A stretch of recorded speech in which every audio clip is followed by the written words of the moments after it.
Hey guys, this is Lala Legacy and welcome back to another episode of SeaBed. So let's jump right back in. The child turned its shadowy face to her, and after conceding that what they had found, suddenly dashed toward the kitchen wall and vanished beyond it.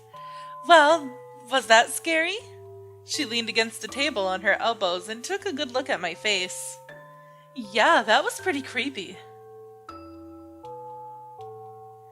Right? She nodded to herself with a satisfied smile. Want to hear what happened next? Yeah, what happened? So, she ended up changing rooms, but felt the presence of children in her new place as well. After that, she started seeing odd things all over the mansion. I saw her running into them multiple times myself. This one time, she suddenly stopped in a place as we were climbing up the stairs. When I asked her what was wrong, she told me she saw something in the mirror that shouldn't have been there. We had a big mirror on the second floor, and I gave it a glance, but it looked perfectly normal to me. All I could see reflected in it were the two of us. I asked her if she was tired and played it for laughs at the time, but it kept happening, so I figured I might as well try and research the history of the mansion a bit. I already knew that the place used to be a sanatorium. I've told you about the Fujisaka family, right? Well, we knew that even before we refurbished the place. The building has been purified by Shinto priests, and it was never a hospital or the site for a graveyard either. Besides, this area saw plenty of battles during the war, so you'd expect all the weird things to happen there, and not over here in a secluded mansion. Anyway, I figured to dig a bit deeper, using the records in the study in the library next door. Oh, that's right! The library over there actually used to belong to another building. It fell apart before we could do anything about it, so we only ended up getting the library. It's actually even older than this mansion. Anyway, I also found some black and white photos from when the place was used as a sanatorium. I showed the pictures to my friend, and she pointed at a few people, telling me she actually saw them here in the mansion. Lily stole a glance at me. What happened after that? Well, we assumed that those people must have been ghosts or something, so we called a priest and had him purify the place. We used holy salt, placed charms on the doors and the walls and all that jazz. There might still be some left. Want me to look for them? I figured it wouldn't have been too fun to see them, so I declined. Anyway, after that, she stopped telling her weird stories to me. I was relieved, thinking we were finally done with it. But one day, and ironically enough in this exact place... Well, I don't like that sound. I was walking down the corridor when I heard some voices. Thinking that someone was having a conversation, I continued walking and ran into her. But there was no one else. She just stood there chuckling all by herself. When I asked her what she was doing, she answered that it was nothing. It felt weird, so I didn't back down. Who were you talking to? I asked her. She finally told me that those people from the pictures didn't disappear after the purification, and that after talking to them, she found out they weren't bad people at all. She didn't want us to worry anymore, so she kept silent about it.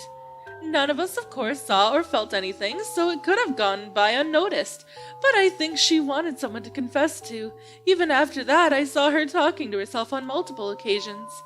One time, when we were folding the sheets, she suddenly looked up at the ceiling and started following something with her eyes. When I asked her what it was, she told me she saw a butterfly, but I couldn't see anything no matter where I looked. It also happened on a cold winter day, so it didn't even make sense for a butterfly to be here. She said it was probably from another world, or from the other world. According to her, it was a beautiful blue butterfly. After that, she began talking to herself a lot less frequently. Instead, she started seeing butterflies everywhere. I realized how she would almost always stare upward whenever we roamed the corridors together. She even said she wanted to try and catch one. Anyway, one day she had to clean the guest rooms. I was assigned to cleaning the windows in the corridor, but I was But as I was working, I suddenly heard a loud sound from the room she was cleaning. I rushed inside to find it completely empty. The window was open, so I looked down figuring that she might have fallen down or something. I didn't see anyone, but then I remembered we had a well down below, so I called some people and we ended up going down the well with flashlights and everything, but found nothing. Only the dark water's surface reflected our lights. We returned to the place upstairs, or upside down. We turned the place upside down, looking for her, but never found her. Huh? Didn't that turn into a serious incident then? I assumed the police were involved. Yeah, the police filed her as a missing person and kept looking. They even climbed down our well but didn't find any clues.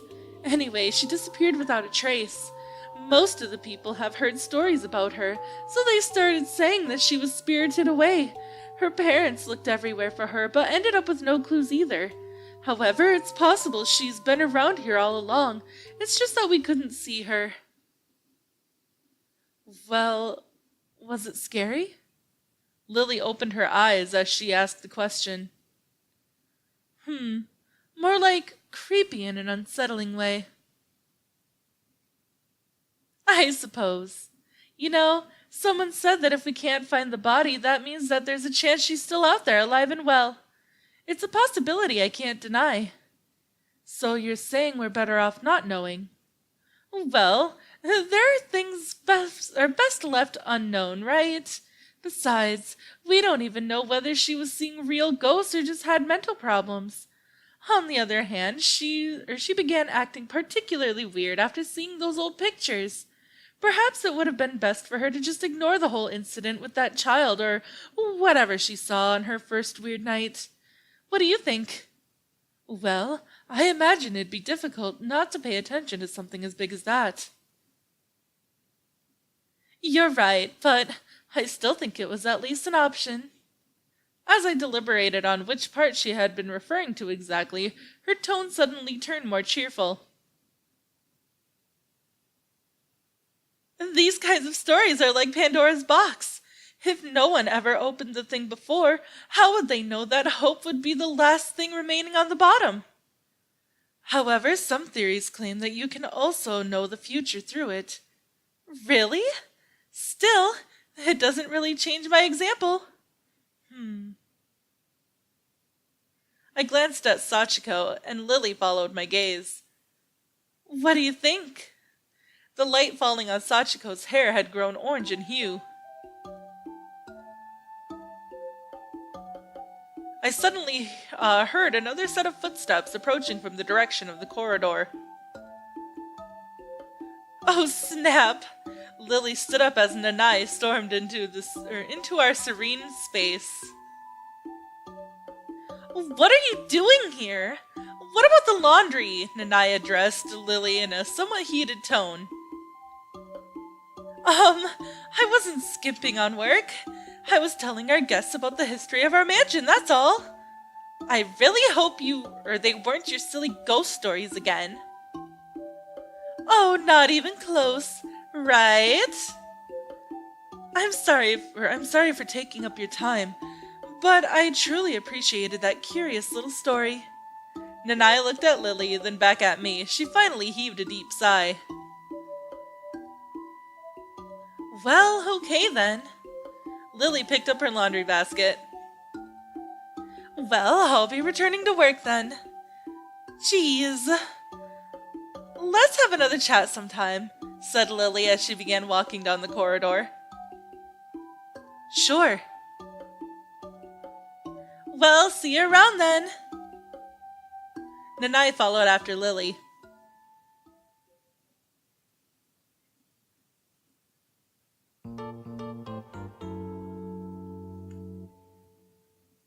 Well, that was a little interesting little scene.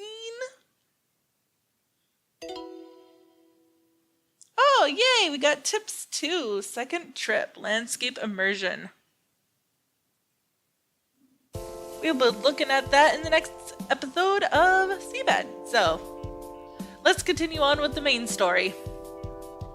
I sensed a shadow pass over the yellow light or not flitting, filtering through my eyelids. Egged by curiosity, I opened my eyes to see what it was. Slanted sun rays covered the table I'd been hugging, creating a gleaming patchwork of light as they passed through the branches of the camphor tree beyond the window. In my still blurry field of view, I spotted Nagasaki standing by the bookshelf. "When did you come here?" "Oh, good morning." A blanket slid down my shoulders as I raised my upper body. I felt dizzy and pressed my thumbs against my temples. "I had a dream." "What kind?" "Well..." After I straightened my back and used my palm to iron out the wrinkles on my clothes, I began telling her about the dream. The misty haze blanketing my mind slowly withdrew. Oh, sorry guys. Does that question have something to do with my condition? "Not really," said Nagasaki as she sat down in the chair before me. "I read a book about the interpretation of dreams the other day." "Oh, that sounds interesting. Though it doesn't sound much like you." The corners of Nagasaki's lips curled up. "I'm sure I've said this before, but I've got a profound sense of curiosity." Anyway, my dream started with me and Takako in the bus. It was going through what looked like the countryside, and then got into a tunnel. Passing that, we emerged into a city I've never seen before. I got worried, and after discussing it with Takako, got off the bus together. We walked around for a bit, but no matter where we went, the place felt completely unfamiliar to us. Then Takako said she wanted to climb the mountain we saw in the distance. She said we could figure out where we were from a higher vantage point, so we climbed that mountain together. The details had become foggy by now, but I could remember the gist of it. Does that tell you anything? Does that tell you anything? At least 3 things, I guess. From just that? First, riding a bus symbolizes being influenced by others regardless of your will. A place you don't know represents your dissatisfaction and wish for a change in your current life. Finally, climbing a mountain means working hard toward a certain goal. Well, does any of those ring a bell? When you put it like that, now that I thought about it, the whole thing about the bus and how we got off reminded me of how Takako and I quit our jobs in the city. What happened afterwards? Then, it all kind of changed. Before I knew it, I was dreaming about going to my old home in the country. The city turned into my old town, but we were still climbing a steep hill together. Yeah, I remember your old town having lots of tall hills. Yeah. And when we reached the top, we could see the entire place from high above. We sat down on a bench and gazed at the sunset for a while. Then I realized I lost my wallet, found it almost immediately afterwards. The money in it was all gone, but I was just happy to have it back. Nagasaki's expression grew somewhat mellow. That's good. They say that seeing the countryside in your dreams means that your mind is stabilizing itself, and that your imagination has become richer. Really? I didn't necessarily feel that way, but her previous comments hit close on the mark, so hearing that made me feel a little relieved. Losing something means being turned down in love, while finding something means being successful in your romantic relationship. So what does it mean if you lose something but find it soon afterwards? I'm not sure. Nagasaki shook her head, making an embarrassed smile. Well, it's pretty much fortune-telling, so don't take it too seriously. The first part felt accurate enough, but I'm not sure about the rest. Well, the point is that you have fun. I'm surprised you remember everything so well, though. I'm good at remembering dreams, and I get tired easily these days, so I keep falling asleep everywhere. I suppose shallow sleep like that results in lots of dreams. Is that where your dream ended? No, there's a bit more. Later, I met a person that claimed to know me, even though I didn't recognize them. Still, they said that we were in the same class. When I tried thinking about it, I realized this person participated in the party we had shortly before we left to move to the city. What kind of person was it? In dreams, people you don't know tend to be your idolized versions of various traits. Really? I couldn't see their face though, and the dream ended there. So did that party actually happen in the real world? I felt a bit strange. Something wrong. I tried remembering who that person was but couldn't. And when I thought about the party, I realized it was something that happened in another dream I had. I'd totally forgotten about it until then though. You mean you remembered one of your dreams in another dream? I think so, yes. Nagasaki slowly recrossed her legs. Well, it's hardly an impossible phenomenon. Remembering other dreams inside a dream? Yeah, though I've never experienced it myself. Really? When you're awake, it's difficult to remember dreams, but easy to recall things you did in your waking hours. The opposite is also true. Why does it work that way? Because your memories are separated into two categories, one pertaining to reality, another to dreams. Your brain can tell when you're dreaming, and stores your dream memories in a different place so the two don't get mixed up. So you're saying it's easier to remember dreams when you're dreaming? It's probably a bit more complicated than that, but that's the gist of it. So there are memories particular to dreams. I thought that dreams are just random images your brain assigned to the disjointed noise that went through your mind as you slept. Nagasaki shook her head with a smile. I think that happens too, but you also dream when you're asleep. As for the accuracy of dream memories, I don't think your memories of reality are all that much different. I suppose so. I experienced that firsthand. You really do know a lot of things, Nagasaki. I've just had an opportunity to research stuff for something else. Or this stuff for something else. What exactly did you research? Well, people store all the things they see and hear in their head, right? However, some things are stored in a way you can't remember and use them, while others are impossible to consciously pull out. Are you still with me? Yeah, I think so. They're called conscious memories and subconscious memories. Both are memories, but you only have access to the conscious ones.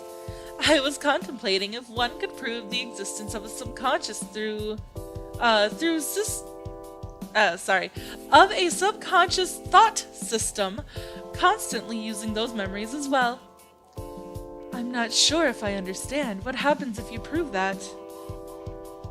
Well, all I want to know is how things work.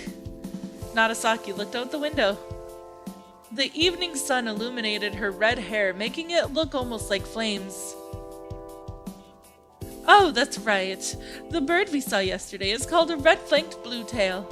It's a winter bird that comes here from Shikoku. You looked it up? There was a bird encyclopedia in the library. It made brief mention of the unihemispheric slow-wave sleep. Birds that travel long distances over the seasons have evolved so they can put half of their brain to sleep while the other remains alert. Apparently, it's not just birds either. Dolphins and seals are also capable of sleeping with one of their eyes closed. Well, that's convenient. I wonder if I could work 24 hours a day if I could pull that off. As long as they abolish the overtime agreement of the Labor Standards Act. It's actually quite interesting. Can such a thing really be possible? Nagasaki inhaled a breath and smiled. I wonder what one side of the brain thinks as the other sleeps, and if it's conscious of the memories of their dreams, or if the half that slept remembers what happened during the time the other half was awake. I don't remember anything from when I sleep, so I imagine they wouldn't either. Is that so? Feeling my hands grow cold, I stuck them under the blanket covering my lap. Nagasaki noticed and followed my motions with her gaze. What's your plan for today? I might just go back to my room and sleep. You're going to sleep again? My vision suddenly grew dark as I stood up. Making sure not to panic, I lowered my head a bit and endured it. But that is all the time that I have for this episode, guys. So if you liked it, please give it a big thumbs up down below. And if you haven't already, subscribe. By subscribing, you're becoming part of a legacy. I love you guys so much, and I will see you in the next video. Bye-bye!